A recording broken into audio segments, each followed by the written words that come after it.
देश का सुबरता न्यूज़ पर। मातृ पितृ पूजन दिवस के अवसर पर महापौर प्रहलाद पटेल ने दिए उद्बोधन। कवल का मथा सामने घेतला।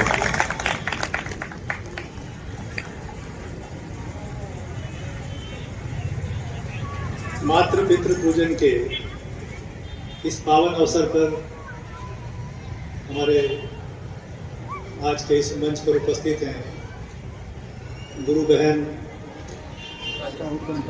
राज राजेश्वरी देवी जी, प्रवीण भाई, हमारे स्थानीय भाई साहब गुरुदेव दवे साहब, हमारे जिले के यशस्वी अध्यक्ष भाई बंधु उपाध्याय जी, हमारे MIC सदस्य भाई विशाल जी, हमारे मित्र भाई महावीर जी और संचालन कर रहे हमारे भाई साहब, हमारे स्थानीय भाई साहब गुरुदेव दवे साहब, हमारे जिले के यशस्वी अध्यक्ष भाई बंधु उपाध्याय जी, हमारे MIC सदस्य भाई विशाल जी, हमारे मित्र भाई महावीर जी और संचालन कर रहे हमारे भाई साहब जादौन भाई साहब एवं समिति के समस्त साधकगण और यहाँ उपस्थित नगर के समस्त गणमान्य नागरिक बंधुओं, माताओं, बहनों और बच्चों सबको प्रणाम करता हूँ और इस शुभ अवसर की आप सबको बहुत बहुत शुभकामनाएं देता हूँ।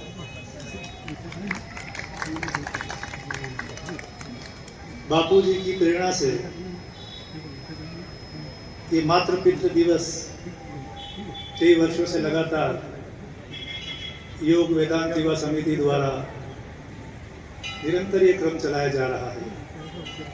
तो ये बापू जी की दूरदृष्टि थी कि वैलेंटाइन डे नहीं मनाना है, उस दिन हमें मातृ पितृ पूजन का ये त्योहार मनाना है। इस ब्रह्मांड में माता पिता से बढ़कर मुझे नहीं लगता कि बच्चों के लिए कोई दूसरा ईश्वर मौजूद है। बच्चों के भविष्य के लिए और बच्चों को जो शुभ आशीष माता पिता दे सकते हैं, उनके अच्छे जीवन की मंगल कामना के लिए जो आशीर्वाद माता पिता बच्चों को देते हैं हृदय से, वो आशीर्वाद गुरु के अलावा इस ब्रह्मांड में दूसरा कोई नहीं दे सकता। इसलिए गुरुदेव ने इस पृथ्वी पर माता पिता को ईश्वर का रूप कहा है। अभी गुरुदेव बाहर हैं, हम सबके बीच हैं। आप सब यहीं से उनके लिए मंगल कामना करें कि वो स्वस्थ रहें और ये जो घड़ी उनकी इच्छा से ही आई होगी ये तो वो जाने, पर अब हम सब यही चाहेंगे कि अब ये घड़ी यहीं थम जाए और वो हमारे बीच ही रहे। आप सबको इस अवसर की बहुत बहुत शुभकामनाएं देता हूँ और पूरी समिति जो पूरे हृदय से इस कार्यक्रम को संचालित करती है, उनको मुसीबतों से बचाते हैं, जीवन में उनकी कोई कठिनाइयाँ नहीं आती है। क्योंकि आज वो जिस तरह से माता पिता की पूजा करेंगे, वो जो आशीर्वाद आपके अंदर से निकलेगा वो उनको जीवन को बदलने वाला होगा, क्योंकि आप सबके भाव भी बड़े पवित्र होंगे। इस अवसर पर आपने बुलाया, सम्मान दिया, आप सबका बहुत बहुत धन्यवाद। हरिओम। इसलिए ए हिंदू सूरवीरों, आगे बढ़ो, नहीं तो इसी प्रकार से आपके संतों को सताया जाएगा और आपकी संस्कृति को और आपके ज्ञान पे प्रहार किया जाएगा। जय हिंद, जय भारत, बोलिए सदगुरुदेव भगवान की। कहा जाता है कि भाई आपको न्यायालय पे भरोसा नहीं है। अरे भाई, हम क्या न्यायालय की बात करें, न्यायालय का खुद का भरोसा खुद पे नहीं है।